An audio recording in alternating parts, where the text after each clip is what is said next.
America విమాన వాహక నౌక జెరాల్డ్ ఆర్ ఫోర్డ్ లో అగ్ని ప్రమాదం జరిగింది. ఈ ఘటన ఆలస్యంగా వెలుగులోకి వచ్చింది. వారం క్రితం నౌకలోని ప్రధాన లాండ్రీ విభాగంలో అగ్ని ప్రమాదం చోటు చేసుకుంది. వెంటిలేషన్ డక్ట్ల ద్వారా ఇతర భాగాలకు మంటలు వ్యాపించాయి. దీంతో నౌకలో ఉన్న పలువురు అస్వస్థతకు గురయ్యారు. ఈ ప్రమాదంలో 600 మంది సేలర్ల పడకలు అగ్నికి ఆహుతయ్యాయి. దాదాపు 30 గంటల పాటు శ్రమించి మంటలను ఆర్పివేశారు.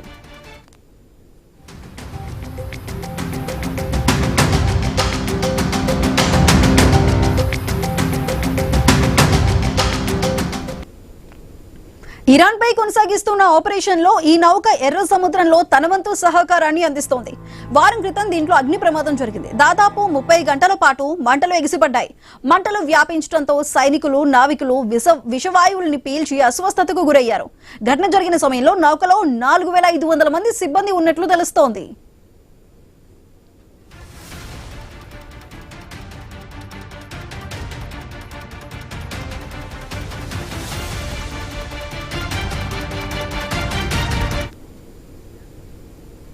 ఈ ఘటనలో పెద్ద నష్టం జరగలేదని అమెరికా అధికారులు వెల్లడించారు.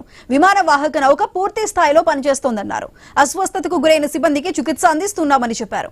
అగ్ని ప్రమాదానికి గురైన కంపార్ట్మెంట్లను పునరుద్ధరించడానికి చర్యలు తీసుకుంటున్నామని తెలిపారు.